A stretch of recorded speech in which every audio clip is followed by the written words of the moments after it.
Hello and welcome to another Live 605. I'm your host, Konkazanzidis, aka Shave the Man. Welcome to another episode. A big warm welcome to those of us that have decided to join on YouTube. It's very important that you join us wherever you may be. It doesn't really matter, but it's nice to see that people are now moving into the YouTube space as well. It's always good to have YouTube on board because a lot of people miss these videos, and if you do miss them, they're always there on YouTube. So that's just a quick heads up. Facebook, although they're great to go live on Facebook, it sort of gets lost in amongst all the posts and the feed. Now, speaking of the feed, if you're new to this, just type in new in the comments below. It doesn't matter where you are, whether you're on Facebook or on YouTube, and that will let me know that you're new to us, and I can give you a warm welcome. Warm welcome to Pranav. Namaste, sir. I said, greetings, sir. How are you? I'm very, very well, Pranav. Thank you for joining us. Pranav's become a regular feature of these particular lives, and we're very appreciative of that. Hello, Dave. Nice to see you on the live. Nathan Henshaw, the saxophonist par excellence. Not only is Nathan a dapper gent, he's also a great saxophonist. Just makes life sexy. No dad jokes. I've been told that I did too many dad jokes, and I'm going to refrain from the dad jokes. Andrew, how are you, Andrew? Good evening. I trust that you're well as well. I'm well. I'm here. How can I not be well? I'm having my espresso. Yeah, look, I love coffee. You know that.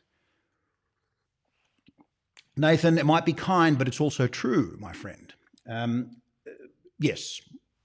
Thank you for your contributions to the musical world, mate, bringing music to the world, but also to our ears. I often listen to your little your practice sessions and also your performances. You can give him a follow on Instagram. Mark Hoy, new. Mark, he's kind of new. He's sort of a new, old, new, whatever. He's new. Okay, that's very good. Hello, Steve. Nice to see you again. Steve is another wonderful friend. Good evening, sir. Good evening, Paul. How are you? Oh, my goodness me. Isn't this wonderful? Anyway, let's leave the greetings and the, although it means the world to me that people are watching. And we'll talk briefly about what it is that has come up this week in and on Shave the Man. And that is aftershaves. It's a bit of a topic of discussion. We'll talk about what aftershaves are and what they aren't. It's very important. One would have thought that the name itself would have told you exactly what an aftershave's about, but there seems to be some confusion around that. And in fact, yours truly was confused about aftershaves a few decades ago. I thought they were, they could be used sort of interchangeably with colognes and things. They are a separate animal altogether, and you need to be aware of that, because if you use a cologne the way you use an aftershave, then the neighbours will hear you 3 or 4 blocks away. It will sting. It will sting. Anyway, so remember, type new. Give us a follow if you're on if you're watching us on YouTube. That's always appreciated. Kalimera Xaderfe, that's a cousin of mine from all the way from Greece. Incredible. It's people from all over the world are watching, and of that I am most appreciative. Thank you. Danke schön. Ευχαριστώ πολύ. Gracias. Merci. What can I say? So today we're going to look at aftershaves, and specifically what it is about aftershaves that causes this confusion, because there is a little bit of confusion around it. And so I want to cover these topics methodically. And when we go through this, if you've got any questions, you can just put them up, and I'll get to those. I will make a point of answering your questions about aftershaves to the best of my ability. But I need to explain a couple of things, what aftershaves are and what they aren't, what you should be looking for in an aftershave. I mean, that's a fairly important characteristic. And why the misnomer? Why is it sort of being incorrectly named? Why have aftershaves been called aftershaves when they're not? And that whole area. Now, there are some areas of contention, but I won't concentrate too much on contentious areas. I'll just stick to the good stuff. Hello, Finn from Copenhagen. Good topic. Thank you, sir. Thank you for joining us. I know it's early in the morning there in Europe. I really appreciate that. I always appreciate it.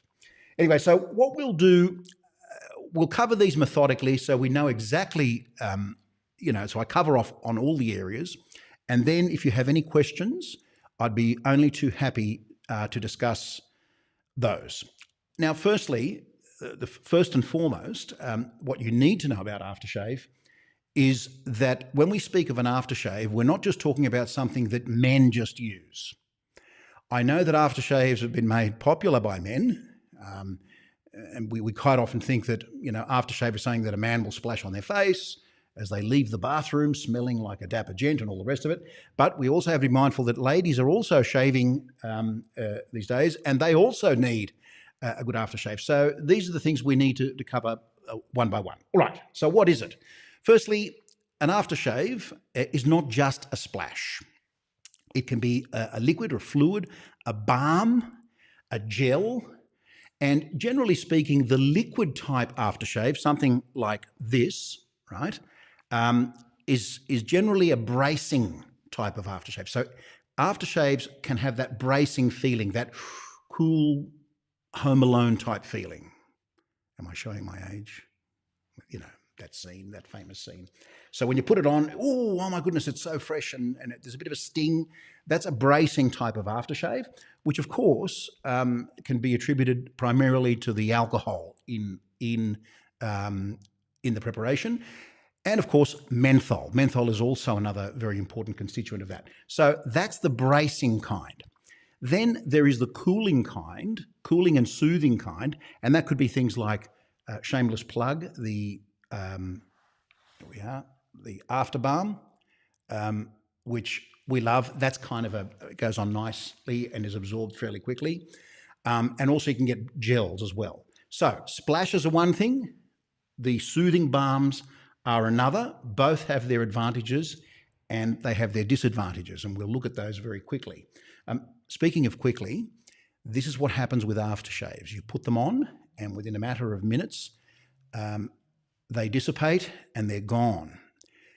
For some reason, probably trace this back to 10, 15 years, men have wanted aftershaves that last for a week. When you put it on, you can smell the aftershave hundreds of nautical miles away, and they wanted to be able to smell. I think we're confusing colognes, eau de toilettes, eau de parfum, and parfum with aftershave. They are totally different things. And somehow we feel that if the aftershave doesn't last longer than 3 hours, it's not a good aftershave. Now, this is a myth that I want to dispel, because you've got to look at what an aftershave is meant to do when you put it on your face, right? What's its function? That's the primary thing. And with these bracing types of aftershaves, it was essentially a sanitizer or an antiseptic for the skin. Okay, the alcohol, as soon as you cut, you finish your shave, you rinse off with cold water. Whether we like it or not, whether we want to believe it or not, there are micro cuts and abrasions on the skin, be it on the face or the legs, wherever you're shaving, right? Micro abrasions. And when you introduce alcohol to the mix, that alcohol will immediately kill off the bacteria and produce that sting, because there's other things, of course, that are in there. It's never just pure alcohol. There are aromatics, there are aromatic components to the aftershave, and that is the thing that projects the smell, right? And of course, that may also sting. So this is the thing we need to be mindful of. You can either have a bracing aftershave, such as these liquid ones, which are lovely, right? And some of them last longer than others. But please don't expect the aftershave to last hours and hours and hours. If it does, right, and there are many that do, then they've either increased the aromatic compounds in the preparation, right? So there's still alcohol there, and they've increased the aromatic because they're responding to market forces. I mean, who would wear an aftershave that had no scent? No one, right? We want the scent. We want that, and it's understandable. But that's not what it's about. It's about making sure that the aftershave, once you put it on, particularly the bracing aftershave, kills any bacteria that's there. The other thing that's important about aftershaves is that they hydrate the skin. So the hostile exercise of removing skin and whiskers from your face is one thing. You now have a scenario where you've exposed your skin to the elements and you need to rehydrate. That rehydration process is assisted by the use of aftershaves, okay? Be they splashes or balms, right? So this is the thing that you need to be mindful of, whether they're splashes or whether they're balms. And this is very, very important. One thing, people come in and say, oh, I need an aftershave and I want it to smell for 2 or 3 hours or 3 or 4 hours. And I say, look, are you sure you're not after a cologne or an eau de toilette? Oh yeah, I could do a cologne. Can I put it on after I shave? Please don't. It will sting. It will irritate and it will sting because the formulation is not designed to firstly disinfect, sanitize, and also rehydrate. It's principally there to emanate beautiful aromatic compounds when you wear it. So that's an important thing that you need to be mindful of. The benefits, of course, are fairly obvious. If you use an aftershave, you're going to make sure that you sanitize the skin. There's a little bit of alcohol in the aftershave, it's a good thing. Too much alcohol can dry the skin, so you need to look at the balance between those things. The other thing is that it keeps the skin hydrated. Hydrated skin, moisturized skin, in other words, will prevent razor bumps and what they call razor burn or pseudofolliculitis enormously. You may still get them, but the amount will decrease. And if you keep your skin moisturized, then that will definitely help. If you use an alcohol-based aftershave, like say something like this, right? I'm not going to mention names. You can see what they are. Okay, it's old school. There's a lot of alcohol in it. But there is no evidence, there is no scientific evidence, to the best of my knowledge, that the continued use of high-powered alcohol-based aftershaves are beneficial to your skin unless they have other things in the ingredients. And by other things, we'll look at those things like glycerin, aloe vera, castor oil, so on and so forth. So these are important things. What causes the rash when using aftershave? Okay, well, firstly, the rash is caused firstly, I would suggest by not preparing well, in other words, not using a good soap. It could be the razor blade itself that causes the irritation. If you're using a cartridge razor, that might cause irritation. And then when you add the aftershave on top of that, the thing's just going to flare up, because what aftershave does is it braces the skin. There are astringent effects. In other words, it becomes an astringent and it tightens the skin. And you're going to have blood flowing there because the body is saying, hang on, there's something going on. We have a little micro cut. What happens when there is a cut? Blood rushes there. Why? You should know this, Peter. Platelets. Yes, Peter, you should know this. Platelets, right? And so it is a response. It is a negative feedback loop. And what happens is that it actually, more blood is sent to the skin to try and accelerate the healing process. My advice to you would be to use a balm and then use an alcohol-based aftershave, but we'll talk about how to do that in a moment. So the benefits are sanitation. Another benefit is hydration. Another one would be, of course, you could smell nice, but not for too long unless you've got close, your proximity, so close to the skin. And that's it. As for the redness, I would change the blades throughout. I try and avoid using electric shavers or cartridge razors. And if it's I'm going to get you to use a safety razor, Peter, if it's the last thing I do. Especially when I mention the platelets, you know what we're talking about. I've always used them incorrectly, it seems. Go con. Okay, thanks, Mark. Although you are a dapper gent. Oh my God, I have this wrong. Forever. Yes, Dave. I guess there's a sequence. There's an order of operations that occurs. What do? Wet the face. apply a lather or a gel, remove a thin layer of skin and reduce your whiskers. We now have skin that is exposed to the elements. We need to do something about that. And in the old days, and by the old days I mean barbershops that were sort of 50s and 60s, it was basically all alcohol with a little bit of bay.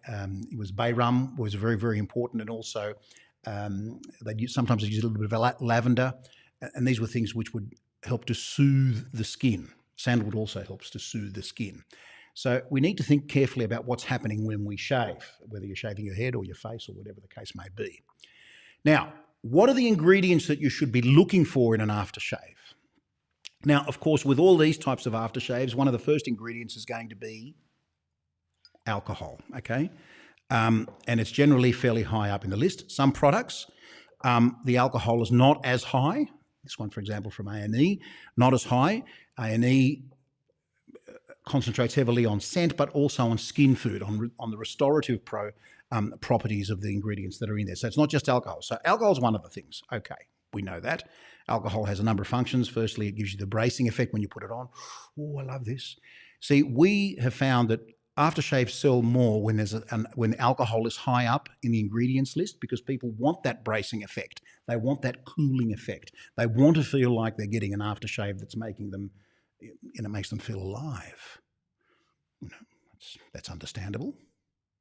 But once you have that bracing effect and you feel that, okay, now the sanitation has occurred, the sterilisation has occurred, you then need to say, right, there could be irritation here from the blade. What do we do? The things that you should look for in aftershaves, be they liquid or be they balms or gels or any of these things, these are the key ingredients. Make sure there's aloe vera somewhere in there. Glycerin is another good ingredient. Shea butter is another good ingredient. Jojoba oil is another good ingredient, okay? Witch hazel is a great ingredient because it has astringent properties. So astringent means to tighten the skin, right? Tighten it, not close the pores. Please not get into the closing and opening of pores. I've said that. We're not plants. Our pores don't open and close. They clog. They become filled with dirt and sebum and all sorts of things, and we can wash that off. But our pores don't open and close, contrary to popular belief. Also contrary to popular belief, I drink a lot of coffee. Oh, that's lovely. By the way, you can come and meet me for a coffee anytime. Just have a look. It's on the website. You can go. Let's do it. So that's the thing that you should be looking for. You should be looking for things like witch hazel, aloe vera, jojoba oil, shea butter, alcohol, yes, not in great amounts. These are the things that are going to, restore and soothe the skin.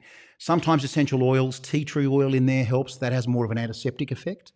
Okay, but once we start getting antiseptic, we move away from the nice fragrances that we like. Okay. And there is that kind of scent that you may or may not know, where you may be aware of. It has that sort of kind of medicinal, kind of tea tree-ish thing, and it doesn't appeal to a lot of people. I confess it doesn't appeal to me. I'm not really a fan of those tea tree-based things. I know they're great, and I know they're wonderful, and they have antibacterial qualities and all the rest of it. I'm just not a fan, okay? So they're the things you should look for, shea butters and aloe veras and things like that. Across the board, whether it's a liquid aftershave or not. Peter says, this may be a controversial question, but there are some aftershaves that really do nothing beneficial. Example, no moisturising, no sanitising. Yes, Peter, I have to agree with you. I don't know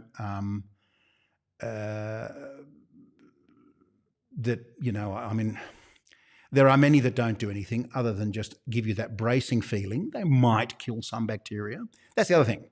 So you put this on, you think, oh, great, I've sterilised my face, for want of a better term, with alcohol, and now I'm fine. Please don't trust this as a means of sanitising your skin and sterilising or keeping it, sanitised in some way. You really need to moisturise. That's very, very important.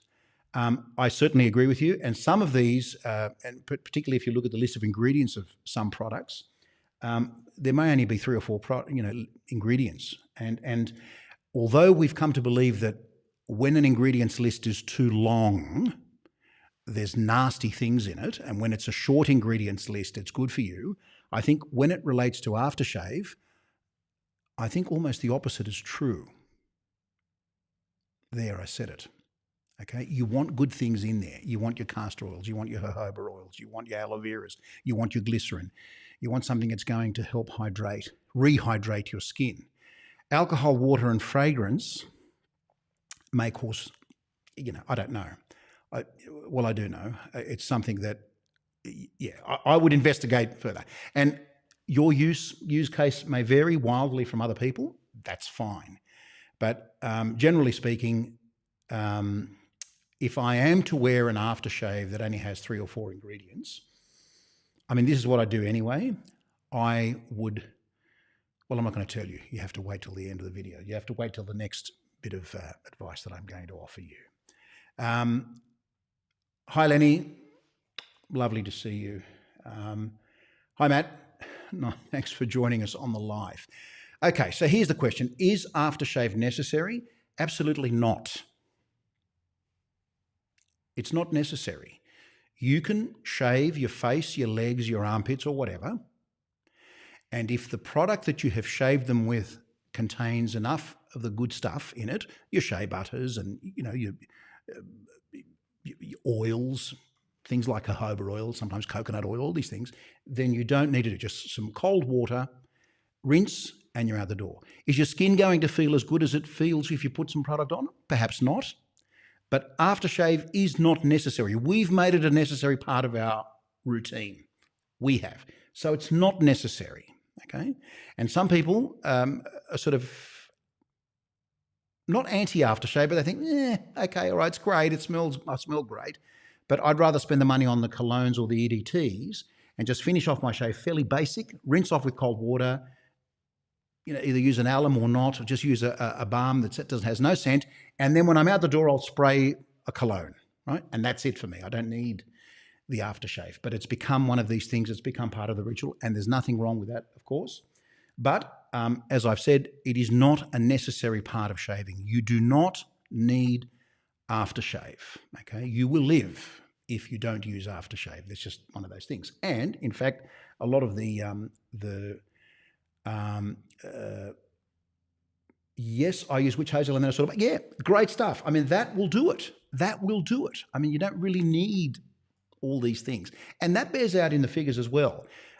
For example, if we bring in some, a new soap and we have the accompanying aftershave, soaps to aftershaves sell in a ratio of about 3 to 1, sometimes 4 to 1. Sometimes 5 to 1, 5 soaps for every 1 aftershave. The aficionados will buy a complete set because they want to go full tilt with the soap and the aftershave, and that's fine. But most people just want the soap. They don't want the aftershave's neither here nor there for them. That's not everyone, but it's quite a few people. Most of them will just buy the soap. So we're looking at 3, 4, or 5 as a ratio to 1. In other words, 3, 4, or 5 soaps for every matching aftershave. It's quite interesting. It's quite interesting. And so generally speaking, this is why we tend to have more aftershaves at the end of a run of a particular product than we do soaps. But that's just a little aside. Kalimera Pokazanzidu. That's right. Well, what a wonderful name you have, Vefula Moisi. Thank you. My God, this has become like a family meetup here. Lovely to see you on there. Pranav, would you rate an alum block as a good aftershave? I would rate it as a good post-shave component, right? So in other words, when I finish shaving, if I feel that I've had a particularly rough shave, or I just feel, some days I feel like alum, I'll just rinse off with cold water and then take the alum and put it on my face while I'm cleaning my brush and my razor, and then rinse it off, right? Don't leave it on there unless you want face like leather, end up looking like Jack Palance or something. You'll end up starring in a Western somewhere if you wear that stuff. If you want leathery sort of face, then just keep putting on the alum and leaving it there. It's not advisable. So just rinse off, put on, rinse off, and that's it. So is it an aftershave? Strictly speaking, no, it's not an aftershave, but it is It is part of a post-shave routine if you wish it to be, but it does do things like it works as an astringent, and it also has antibacterial and antiseptic qualities. Matt, I use witch hazel every shave. Don't always splash after shave. Does look nice to have set that. Yeah, absolutely. I agree with you, Matt. No disagreement at all on that particular topic with me. So the short answer is no, it's not necessary. Okay, you don't need, but it does look nice, and it certainly looks nice if you're putting up a shave of the day and sharing it with your friends or your community. Right. The other question, can you use aftershave without shaving? Well, this is sort of fairly obvious. Of course you can. You most definitely can use aftershave without shaving. I'd like to know why you would do that, given that aftershave probably doesn't last long. Now, if the aftershave in question does last long and you're using it as a cologne, please use a moisturizer first, okay? And then you can put it on. For gentlemen with beards, I would be very careful using alcohol-based aftershaves, and I mean the low ingredient alcohol, like just alcohol, fragrance, and just 3 ingredients or 4 ingredients, because what will happen is it will dry the beard and you'll get these little flyaways and it will dry the skin underneath it. So if you're going to do that, finish it off with an oil, but then I guess that kind of defeats the purpose. But you most certainly can use it. Again, if you use this and you want it to smell like this for the next 73 hours, that's fine. And this will last 73 hours in some cases. Then all strength to you. That's absolutely fine. But it's a question that I get asked all the time, can I use that? And I think what people are really asking is, I like the smell of this aftershave. I just want to use it as a cologne. Is that cool? Absolutely. But just be mindful that that's not its primary function, right? There's things that you need to do in order to make that project a little bit further, and we'll look at that in a moment. Right, best practice. So what I do after I finish my shave, I rinse my face with cold water. I just take a towel, right, and just pat dry. Please don't take the towel and start rubbing it like sandpaper. It doesn't matter whether you're shaving your legs, your pits, your bits, doesn't matter what it is. Do not use a towel like you're sanding a piece of antique furniture or something. Please don't do that, right? Pat dry. Why? We still need moisture on the skin. You still need to have some moisture on the skin, right? That's going to help. What I then do, I generally finish with a balm. I'm not going to show you this balm again because that's just like, well, why would I show you that? But finish with a balm, right? Put the balm on, leave it, clean up around the sink, clean your brush, put your things away, just tidy up. In other words, let the balm absorb, right? So you've put it on sort of dampish but not very, very, very, very dry skin. Let it absorb. And then if I want to use an aftershave, an alcohol-based aftershave, I then put it on, or I might use the old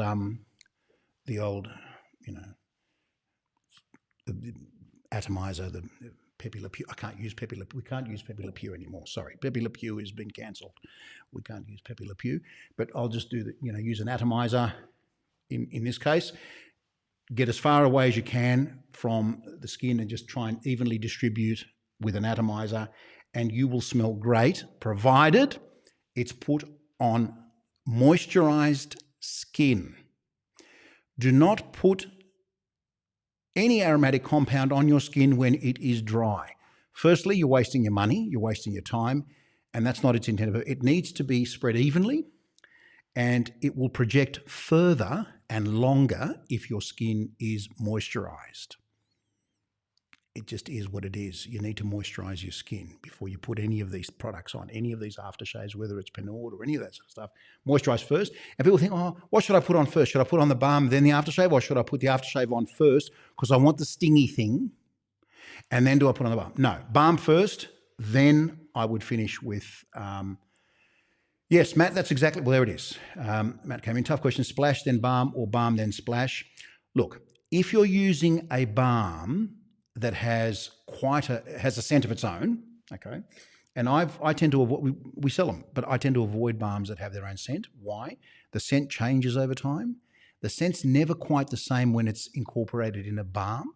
If you like the scent of the balm, that's cool. But what I do is I use a balm that is scent free. In other words, it's not going to interfere in any way. Leave it on. I don't put on the balm and then put on the splash straight away. Just leave it on for a little bit, okay? In fact, if you're in the bathroom and you've just finished your shave, put on your balm, get dressed, right? Just do other things, right? Give it, even if you give it 5 or 10 minutes, right? Then apply the splash. And I think you'll get further projection and sillage and all the rest of it. It will linger and go further, methinks. Not methinks, me knows. Emilio, hola. Nice to see you on the live. Hi, Matt. Nice to see you too. So that's the best practice. Apply aftershave on hydrated skin. If it is a splash, use some form of non-interfering balm, a scent-free or scentless, or one that doesn't have too much scent, right? Wait, then apply your splash if that's what you want to do. If you're digging the splash and you want that and that's the thing for you, do it in that order. Or just use the balm and then finish off with a cologne or an EDT or a parfum or whatever floats your boat. That's fine. Or you can even use products that do the lot. They have, they last long and they also have skin food in them.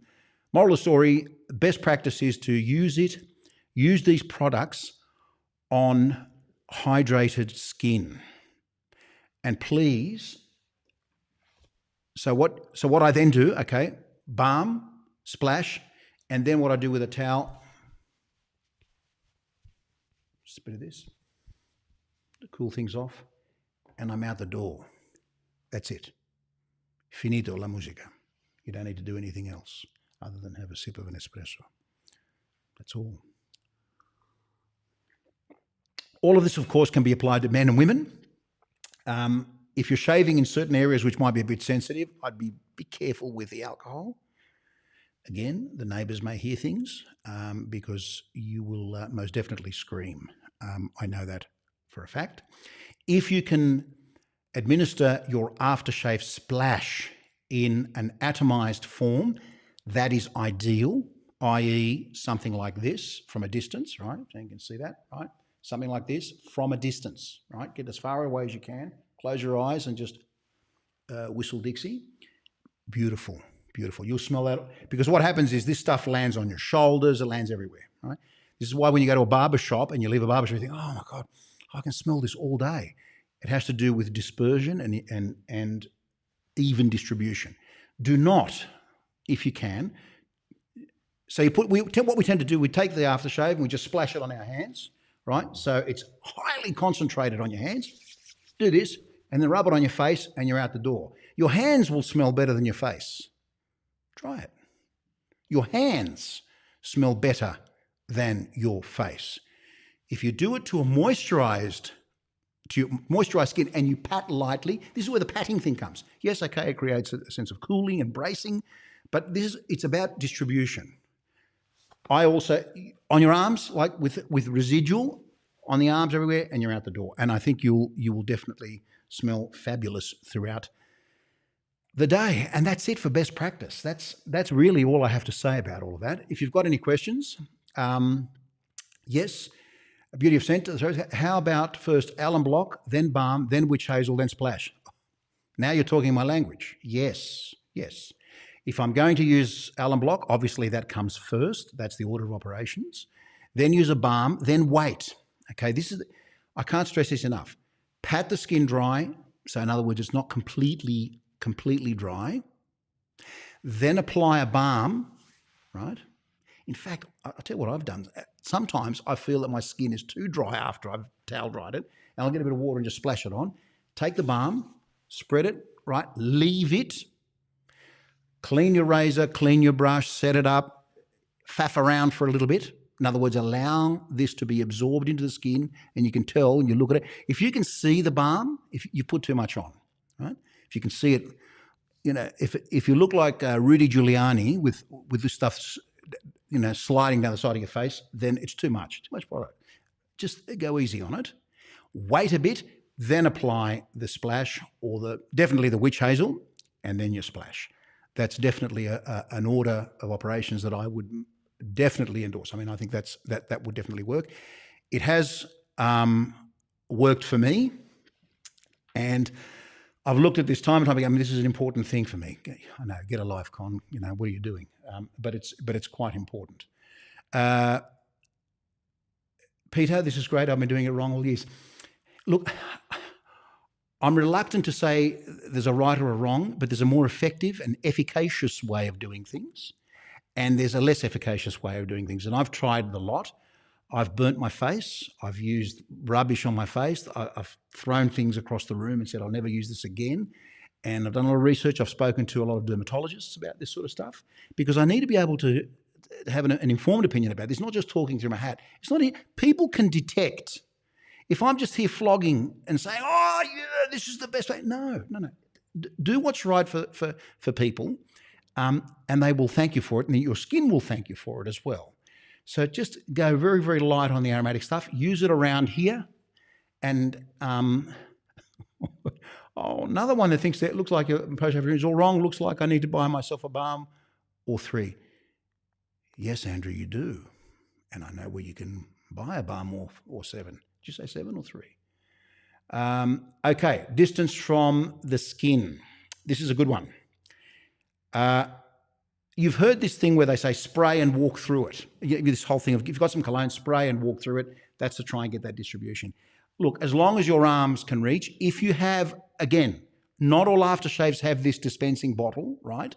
They don't all have this. But I would try and get as far away as possible. Or if you have someone else that you don't mind if they see you in the bathroom or whatever, get them to come in and spray from a distance. Why? The minute this becomes atomized, once you put it through an atomizer, a lot of the alcohol evaporates as it leaves the nozzle.